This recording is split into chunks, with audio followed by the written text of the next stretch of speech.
Hi friends, welcome back to my channel. ఇక ఈ check విషయం అంటారా? మీకు చీరలు కొనండి, బంగారాలు కొనండి, మీ కూతురికి తన పేరు మీద ఫిక్స్డ్ డిపాజిట్ చేయండి. కానీ మాకు మీ వంతు సహాయంగానో చందా రూపంలోనో ఇవ్వాల్సిన అవసరం లేదు. మాకు 3 కొడుకులు 3 కోడళ్ళు ఉన్నారు. అందరం కలిసి ఆ రూమ్ కట్టించుకుంటాం. అదేనండి నేను అనేది. ఆ 6 కలిసినా ఒకేసారి 5 లక్షలు ఇవ్వలేరు కదా. ఎవరు అవసరం లేకుండా మేము ఇస్తున్నాము అంటున్నాను అని శోభ అంటుంటే, మీ ఉదార బుద్ధికి మా జోహార్లండి. కానీ మీరు మాటికి మమ్మల్ని తక్కువ చేసి మాట్లాడుతున్నారు. అది మాకు నచ్చలేదు. మా నాన్నని మా కుటుంబాన్ని అవమానించడానికే మీరు ఆ చెక్ తీసుకొచ్చారని నాకు తెలుసు. అలా ఏం లేదు బాలు. మా అమ్మ ఇంటెన్షన్ మంచిదే కదా. నేను ఇక్కడ ఉంటున్నానని ఇస్తుంది. ఎలాగో అప్పు చేద్దాం అనుకుంటున్నాం కదా అని శృతి అంటుంటే, అంటే చందా తీసుకోమంటావా? ఆవిడ నువ్వున్నావని ఇస్తుంటే నీకే ఒక బంగ్లా కట్టించిమ్మను. నువ్వు రవి వెళ్ళి అందులో ఉండండి. అంతేకాని మాకు చెప్పించి మాకు తక్కువ చేయడం మాకు నచ్చలేదు. అన్నయ్య నాన్న మాట్లాడుతున్నారు కదా, నువ్వెందుకు దీన్ని పెద్ద చేస్తున్నావు? ఆవిడ ఉద్దేశం మంచిదే. రేయ్, ఎగిరితంతే వెళ్ళి వీధిలో పడతావు. ఏరా లేచిపోయినాడా? ఆవిడ ఉద్దేశం మంచిదా?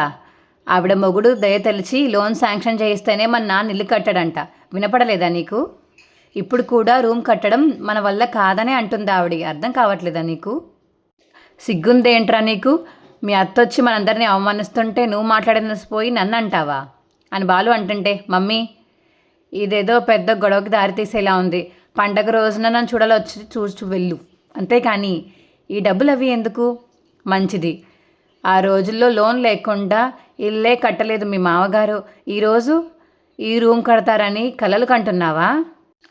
ఇంకో 10 ఏళ్ళైనా ఇంతే ఉంటుంది, చూస్తావు కదా అని శోభ అంటుంటే, ఏమంటున్నావు నువ్వు? నువ్వెంత, నీ బతుకెంత? లంచాలు తీసుకుని నీ మొగుడు ఇల్లు కట్టాడు. మా నాన్న కష్టార్జితంతో ఇల్లు కట్టాడు. నీకు మాకు పోలికేంటి అని బాలు అంటుంటే, ఏంటి మీదకి వస్తున్నావు, కొడతావా అని శోభ అడుగుతుంది. ఆడదానివి కాబట్టి బతికిపోయావు, లేదంటే ఏంటి? లేకపోతే ఏం చేస్తావు? బయటికి నడు ముందు, లేదంటే అని బాలు అంటుంటే, ఆగరా అని సత్యం అంటాడు. నోరు మూయిరా అని ప్రభావతి అంటుంటే, ముందు ఆవిడ నోరు మూసుకోమని చెప్పు, లేదా నేనే బయటికి గెంటేస్తాను అని బాలు అంటుంటే, ఇంకా సత్యం బాలు చెంప పగలగొడతాడు. ఏంటి నువ్వు మాట్లాడేది? ఆవిడ ఈ ఇంటి వియ్యపురాలు, నీ తమ్ముడి అత్తగారు. ఆవిడ ఉద్దేశం ఏదైనా సరే మెడపట్టి బయటికి గెంటేస్తాను అనడం పెద్ద తప్పురా. నేనొక్కడిని బతికే ఉన్నాను కదా, నేను మాట్లాడుతున్నాను కదా. అమ్మా, మీ పెద్ద మనసుకు నేను చేతులెత్తి నమస్కారం చేస్తున్నాను. దేవుడి దయ వల్ల మేము చందాలు తీసుకుని గది కట్టించుకునేంత దుస్థితిలో మేము లేము. ఇంకా చేయి చాచి ఎవరిని అడుక్కునే స్థాయికి దిగజారలేదు. మీ దగ్గర లక్షలు నుగ్గుతుంటే మీ కూతురికి పెట్టుకోండి. మా రవికి కూడా ఇవ్వాల్సిన అవసరం లేదు. నేను కష్టపడి ఇల్లు కట్టాను, అలాగే రూమ్ కూడా కట్టిస్తాను. మీరేమీ అనుకోకుండా దయచేసి వెళ్ళండి అని ఇంకా సత్యం నమస్కారం చేస్తాడు శోభకి. విన్నావుగా, ఏరి కోరి చేసుకుని ఇలాంటి మనుషుల మధ్య పడ్డావు. నన్నే మెడబట్టుకుని బయటికి గెంటేస్తాడంట. మంచి మనసుతో సాయం చేయడానికి వస్తే బాగా బుద్ధి చెప్పారు. నాకు ఎలమ్మ కర్మ పట్టించావే అని శోభ వెళ్ళిపోతుంటే, అమ్మా మీ అబ్బాయికి మాట్లాడడం కొంచెం నేర్పించండి అని ప్రభావతి అంటుంది శోభ. ఇంకక్కడి నుంచి వెళ్ళిపోతుంది. ఏరా, మమ్మల్ని అందరినీ ఆడుకుంటున్నావు చాలేదా? ఇంటికి వచ్చిన వియపురాల్ని అవమానించి పంపించాలా? ఏంట్రా నీ రౌడీయిజం? గుండగిరి చేస్తున్నావా? రవిని శృతిని ఇంట్లోంచి బయటికి పంపించాలని చూస్తున్నావా బాలు అని రోహిణి అంటుంది. నీతో ఎంత విసిగిపోయినా అందరూ కలిసి ఉండాలని అనుకుంటున్నాం కదా. రవికి శృతికి ఇల్లు కట్టించమని నువ్వు సలహా ఇస్తున్నావేంటి?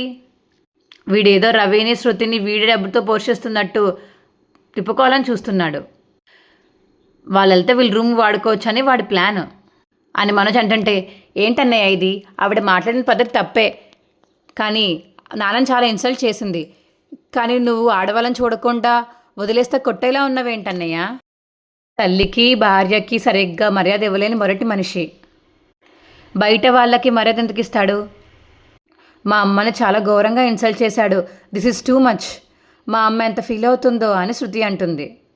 నాన్న ఏం మాట్లాడవేంటి? ఇంకేం మాట్లాడతారా? వాడినలా పెంచిందే ఆయన. ఆపండి అని గట్టిగా అరుస్తారు సత్యం. అందరూ ఆపండి, మీలో మీరు గొడవ పడొద్దు. ఆవిడ మాట్లాడిన మాటలు ఆవిడ మాట్లాడిన మాటలు ఆత్మాభిమానాన్ని దెబ్బతీశాయి. నిజంగా మీ అమ్మ పుట్టింటి నుంచి రాయించుకొచ్చింది ఈ హాలు, ఈ కిచెను మాత్రమే. మిగతాదంతా నేనే లోన్ తీసుకుని కట్టించి ఆ లోన్ తీర్చాను. కానీ బుద్ధున్నవాడెవడు పెళ్ళాం పుట్టింటి నుంచి ఆస్తి తెస్తే తీసుకోవద్దని అర్థమైంది. అందరూ వినండి. ఇప్పటికీ మీ అమ్మ ఇది తనిల్లే అంటుంది. ముగ్గురు గది కోసం గొడవలు పడ్డం చూడలేక ఒక గది కట్టించాలనుకున్నాను. అది కుదిరేలా లేదు. ఈ వయసులో నేను బయటికి వెళ్ళి కష్టపడి తెచ్చి కట్టలేను. ఎలా జరగాలి అనుకుంటే అది అలాగే జరుగుతుంది. వదిలేయండి అని చెప్పి సత్యం ఇంకా అక్కడి నుంచి వెళ్ళిపోతాడు. ఇక బాలు ఒక్కడనే వదిలేసి అందరూ ఎవరి రూమ్లోకి వాళ్ళు వెళ్ళిపోతారు. ఇక రవి తన రూమ్లో అలా కూర్చుని ఉంటాడు. అప్పుడే శృతి వచ్చి, చిచ్చి ఏం మనిషి అసలు, ఎవరు శృతి, ఇంకెవరు మీ అన్నయ్య, ఏం చేశాడు, నువ్వు అక్కడ లేవా, స్ట్రేంజర్లాగా అడుగుతున్నావేంటి రవి, నీకు అందుకు తప్పుగా అనిపించింది. అతను మాట్లాడిన మాట ప్రతి మాట తప్పుగానే అనిపించింది, కానీ నాకు నీలో తప్పుగా అనిపిస్తుంది శృతి. నేనా? మధ్యలో నేనేం చేశాను రవి? ఇక్కడ జరిగే విషయాలు నువ్వు మీ అమ్మతో చెప్పడం తప్పు. నేను క్యాజువల్గా చెప్పాను రవి, ఆవిడ నీలాగా క్యాజువల్గా తీసుకోలేదు, అది కూడా నా తప్ప. బాలు అనే తప్పు కూడా కాదంటున్నాను. అంటే మా మమ్మీ మీదకి గొడవకి వెళ్తాడా? వదిలేస్తే కొట్టేసేవాడు. బాలు అన్నే లేడీస్కి రెస్పెక్ట్ ఇస్తాడు. అంత కోపం వచ్చిందంటే దానికి కారణం ఉంది. ఏమీ లేదు, పొగరు అహంకారం అని శృతి అంటుంటే నీకు ఒక విషయం అర్థం కావట్లేదు శృతి. మా ఇంట్లో రూమ్ కట్టడానికి మీ ఎందుకు డబ్బులు ఇవ్వాలి మీ అమ్మ? ఇదే మాట మనోజ్కి వాళ్ళ మావయ్య 2 లక్షలు ఇచ్చినప్పుడు అనలేదే. వాడు డబ్బు పంపించింది మనోజ్ అన్నయ్య బిజినెస్ పెట్టుకోవడానికి. అందులోంచి మా నాన్న 1 రూపాయి కూడా తీసుకోలేదు. కానీ మీ అమ్మ మా నాన్నకి ఇస్తానంటుంది. ఆ మాట కూడా ఎలా అంది? మీ నాన్న లోన్ ఇప్పించకపోతే మా నాన్న ఇల్లే కట్టేవాడు కాదు అంది. ఆ 5 లక్షలు తీసుకోకపోతే మా నాన్న రూమే కట్టలేడు అంది. అది పొగరా, అహంకారమా, డబ్బు ఉందన్న గర్వమా అని రవి అంటుంటే, అంటే అంకుల్ని హర్ట్ చేయాలనుకోవడం కరెక్ట్ కాదనుకో. మరి ఇప్పుడు అంటున్నావు ఆ మాట. ఈ తెలివి అప్పుడేమైంది? మా మావయ్యని ఎందుకు అలా అంటున్నావని నువ్వే అడిగి ఉంటే బాలు అన్నయ్య జోక్యం చేసుకునేవాడు కాదు కదా. మా అమ్మ మనకి హెల్ప్ చేయాలనుకుంది. అదే కదా, నిజమే కదా రవి, అది హెల్ప్ కాదు శృతి. మన ఇంటి పరిస్థితిని ఎత్తి పడవడం. నేను డబ్బు పడేస్తే తప్ప మీకు రూమ్ కట్టే స్తోమత లేదు అని ఎగతాళి చేసింది. ఏది ఏమైనా రవి, మీ అన్నయ్య మా అమ్మని గెంటేస్తానన్నాడు. నాకు మా గట్ట గుర్తొస్తేనే ఇరిటేషన్ వస్తుంది రవి. అది కరెక్ట్ అని మా నాన్నే అనలేదు. మీ అమ్మ అన్ని మాటలు అన్నా బాలు అన్న తొందరపడేసరికి బాలు అన్నయ్యనే కొట్టాడు. తప్పు చేశాడనే కదా కొట్టాడు. అందరూ తలా ఓ మాట అన్నారు కదా. చూడు శృతి, మన ఇంట్లోనే కాదు, మధ్యతరగతి ఇళ్లలో ప్రతి నెల ఉండే ఖర్చులు కాకుండా కొత్త ఖర్చులు వస్తే అప్పు చేయక తప్పదు. ఎందుకంటే ఆదాయానికి మించి కొత్త సంపాదన రాదు కదా. కాబట్టి రూమ్ కట్టడానికి ఇబ్బంది వచ్చిన మాట వాస్తవమే. కానీ ఎవరి ధర్మం మీద రూమ్ కట్టాలని మా నాన్న కానీ మేము కానీ అనుకోము. అదంతా నాకు తెలియదు రవి. మా అమ్మని మీ అన్నయ్య చాలా ఇన్సల్ట్ చేశాడు. అది నాకు అసలు నచ్చలేదు. నువ్వు ఇంకా బాలుని వెనకేసుకుని రాకు. సరే, ఒక రిక్వెస్ట్ చేస్తున్నాను. ఇంకెప్పుడైనా మీ అమ్మతో మన ఇంటి విషయాలు డిస్కస్ చేసే ముందు ఒక్కసారి నాతో డిస్కస్ చేయి. ఎందుకు పూర్తిగా మా అమ్మతో మాట్లాడమే మానేయమని చెప్పొచ్చు కదా. బుద్ధున్న వాడేవాడు కనతల్లితో కూతుర్ని మాట్లాడొద్దని చెప్పడు. ఇంకా ఇక్కడే ఉంటే మన మధ్య దూరం పెరిగేలా ఉంది. నేను బయట కూర్చుంటాను కాసేపు అని రవి బయటికి వెళ్ళిపోతాడు. ఇక మీనా మేడపై నించుని శృతి అన్న మాటలు గుర్తు చేసుకుంటూ ఏడుస్తూ ఉంటుంది. అప్పుడు సత్యం పైకి వస్తాడు. అమ్మ మీనా. ఏంటి మావయ్య? నా మీద కోపంగా ఉందా అమ్మ? అదేంటి మావయ్య? నేను వాడిని కొట్టాను కదమ్మా. ఆయన మీ కొడుకు మావయ్య, కానీ వాడిప్పుడు నీ భర్త కదమ్మా. భార్య ఎదుట భర్తకి అవమానం జరిగితే ఏ భార్యకైనా ఎలా ఉంటుందో నేను అర్థం చేసుకోగలనమ్మా. మీ పెద్దరికాన్ని ప్రశ్నించే అధికారం మాకెవరికీ లేదు మావయ్య. కొడుకు అంటే 5 ఏళ్ళప్పుడు కొడుకే, 50 ఏళ్ళు వచ్చినప్పుడు కూడా కొడుకే. మందలించే హక్కు తండ్రికి తప్ప ఇంకెవరికి ఉంటుంది? లేదమ్మా మీనా, ఆ హక్కు నేను పోగొట్టుకున్నాను. అపరాధ భావం అంటారో అది నన్ను బాధ పెడుతుంది. వదిన ముందు, భార్య ముందు, తమ్ముడు భార్య ముందు ఎదిగిన కొడుకు మీద చేసుకోవాల్సిన పరిస్థితి వచ్చింది.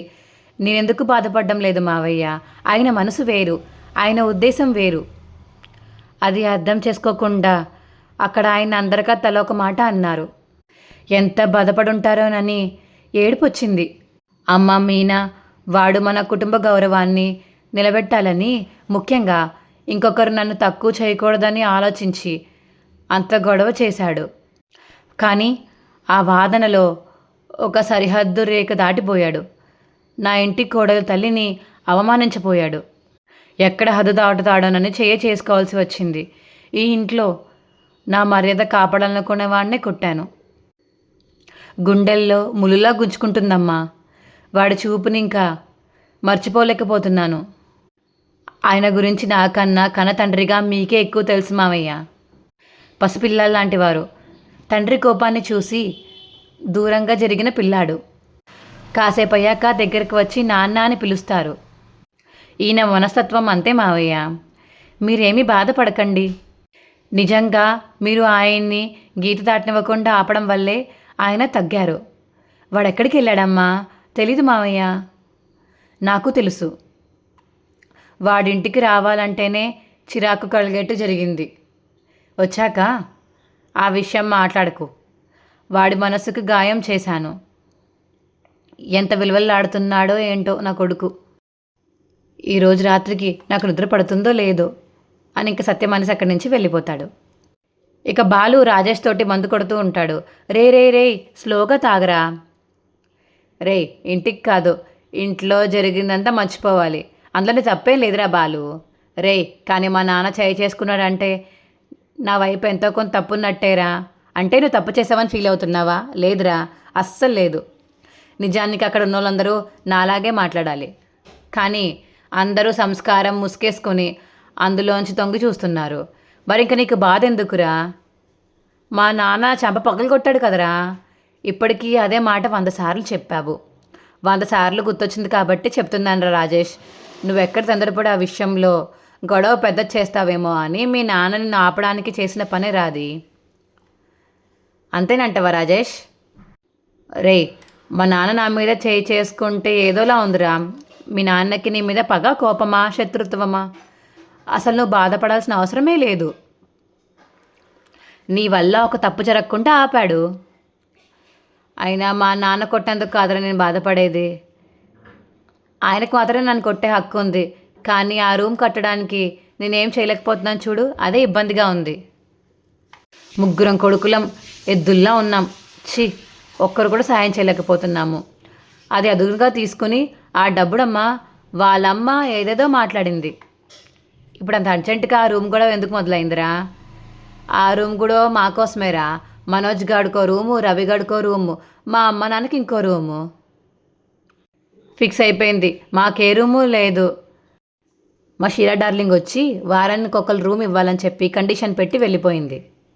అప్పుడు ఇస్తామన్నారు. కానీ మనోజ్ గాడు మాట్లాడితే నేను బిజినెస్ మ్యాన్ని అలసిపోయి వచ్చాను అంటున్నాడు. ఆ డబ్బుడమ్మేమో ఈ వారానికి రూమ్ ఇచ్చేసి పుట్టింటికి వెళ్ళిపోతానంటుంది. పెద్ద సమస్య వచ్చిందిరా. మరి మీ సంగీత ఎవరికి అక్కర్లేదా? అందుకే కదా మా నాన్న రూమ్ కట్టాలనుకున్నాడు. మా నాన్న మా గురించి ఆలోచించి ఎలాగైనా రూమ్ కట్టించాలని ఆలోచిస్తున్నాడు. మేము ముగ్గురం ఉన్నాం కానీ ఆయనకు సాయం చేయలేకపోతున్నాము. తాగినట్టే లేదురా. రే ఇంకో పెగ్గుంటే పోయిరా. రే వద్దు ఇంక చాలు, నేను డ్రైవ్ చేయాలి కదా. రే నీకోసం కాదురా, నా కోసం.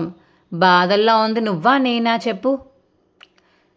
ఎల్లరా తీసుకురారా అని చెప్పేసి బాలు చెప్పడంతో ఇంకా రాజేష్ వెళ్ళి మన తీసుకొస్తాడు. ఇక బాలు కోసం మీనా ఇంట్లో ఎదురు చూస్తూ ఉంటుంది. అప్పుడే బాలు ఇంకా తాగేసి ఇంటికి వస్తాడు. ఇక మీనా చూసి అలా ఉండిపోతుంది బాలుని చూస్తూ. నువ్వేంటి ఇక్కడ ఉన్నావు మీనా? మీకోసం ఎదురు చూస్తున్నాను. నేను రాననుకున్నావా? ఏమో ఏమో అంటే ఏంటి మీనా?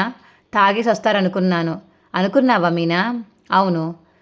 కోపం తెచ్చుకోలేదేంటి మీనా? ఎవరి మీద కోపం తెచ్చుకోవాలి? కోపం ఇంట్లో అందరి మీద తెచ్చుకోవాలి. చావు మంత్రాలు, పెళ్లి మంత్రాలు అన్నీ చదవడానికి మీరున్నారు కదా. ఎవరెవరికి గడ్డి పెట్టాలో వాళ్ళందరికీ నా బదులు మీరే పెట్టారు. నాకేం మిగిలింది గడ్డి? నువ్వు ఒక్కదానివే నన్ను బాగా అర్థం చేసుకున్నావు మీనా.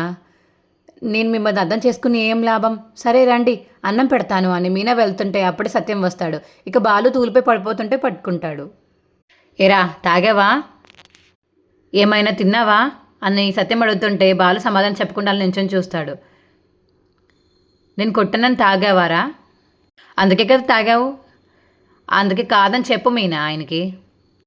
ఆ జవాబు ఏదో నాకే చెప్పొచ్చు కదరా. కోపం వచ్చింది ఆయనకి, నాకు కాదు. అది కోపంలో కనిపించిందా నీకు? వర్షంలో తడిస్తే జలుబు చేస్తుంది, నిమోనియా వస్తుందని చెప్పినా వర్షంలో తడిస్తే తందరికి వచ్చేది కోపమా, భయమా, బాధ చెప్పరా? ఏవో నాకు అన్నీ తెలీదు.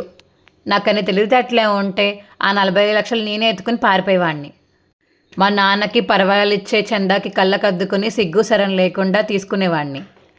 ఆ విషయంలో నేను నీకే సపోర్ట్ చేశాను రా. కానీ సంస్కారానికి ఒక గీత ఉంటుందిరా. యువతల ఉంటే మర్యాద, ఆ గీత దాటితే రౌడీతనం అని సత్యం అంటాడు. ఇక నెక్స్ట్ వచ్చే ప్రమోలో అయితే బాలు పొద్దున్నే లేచి గంట కొడుతూ దేవుడి దండం పెట్టుకుంటాడు. ఇంక ఇంట్లో వాళ్ళందరూ చూసి షాక్ అయిపోతారు. అసలు ఏంట్రా ఇదంతా అని సత్యం అడుగుతుంటే తొక్కలో ఫైటింగ్లు, పనికి మానులతో ఫైటింగ్లు, విసిగిపోయాను నాన్నగారు. కావాలంటే నా రూమ్ నేనే ఎప్పటికప్పుడు వీలైనప్పుడు కట్టుకుంటాను అని బాలు అంటుంటే, ఇలాగే నీ భార్య కూడా నువ్వు కొనిచ్చిన రోజునే బంగారం వేసుకుంటానని శపథం చేసింది కదరా అని మనోజ్ అంటుంటే, ఆ శపథమే పూర్తి కాలేదు, ఇంకో శపథం ఎందుకులే బాలు అని రోహిణి అంటుండి. ఆపండి, ఎవండి, రూమ్ కట్టి వీళ్ళ నోర్లు మూయించాలి అని మీనా అంటుంది. మా వీడియో మీకు ఎలా అనిపించిందో కింద కామెంట్ సెక్షన్లో తెలియచేయండి. అలాగే మా వీడియో కనుక నచ్చితే మా వీడియోని లైక్ చేసి మా ఛానల్ని ఇప్పుడే సబ్స్క్రైబ్ చేసుకోండి. పక్కనే ఉన్న గంట సింబల్ మీద క్లిక్ చేయండి. అప్పుడే మేము చేసే వీడియోలు మీకు వస్తాయి.